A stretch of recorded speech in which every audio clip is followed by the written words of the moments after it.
This is Supply House Times editor Mike Miazga here at the Winter PVF Roundtable meeting in Houston, Texas, joined right now by American Petroleum Institute's Jack Gerard. It's nice to see you. Nice to see you. Speech that drew a lot of interest here tonight. Just for a comparison's sake, how far has America come here in recent times with fossil fuel development? Well, you only have to go back 5 or 6 years ago, and you really see a game changer taking place in the United States. Our crude oil production's up about 3 or 4 million barrels a day. We've created about 600,000 jobs between 2009 and 2011. So we have come a long way in a very short period of time. The challenge for us now is to make sure the public policy doesn't impede our ability to continue to grow. That's why we're looking at issues like crude oil exports, continued LNG opportunities around the world to produce American energy right here and capture those global marketplace. So we've come a long ways. We've got a ways yet to go, but the U.S. is poised today to become the world's energy superpower. Why do you think, and you spent a lot of time on this, why do you think there is that continued government imbalance on where to go forward? Well, some have a fundamentally different view than we do about the role of fossil fuels, more specifically oil and natural gas. There's some today who believe that we should keep it all in the ground.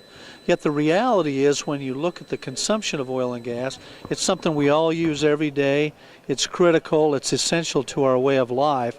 So we believe we have to push back on that very shrill handful of individuals who believe we should keep this energy in the ground.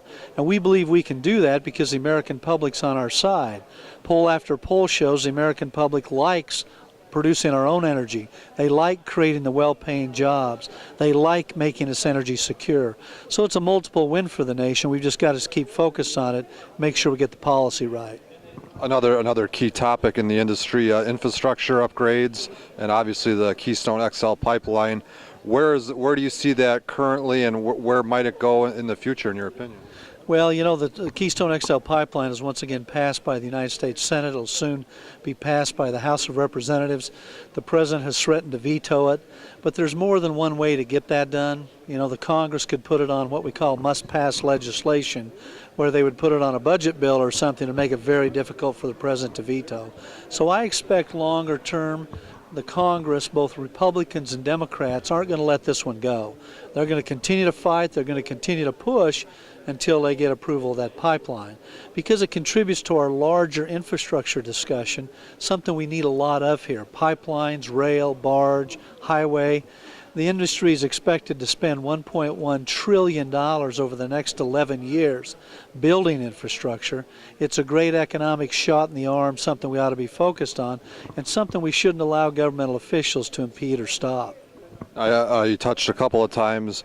We're sitting here currently, for generations to come in the future, we're sitting on what you call the once-in-a-lifetime moment here.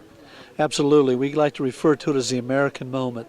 5 or 6 years ago, no one would have predicted we were where we are today. Yet we have a unique opportunity to become the world's energy superpower. So our subsequent generations, our kids, our children's kids, they will be able to see this nation only as a dominant energy force.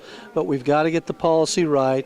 We can't allow the naysayers to hold us back and allow others around the world to capture those markets and become the key players.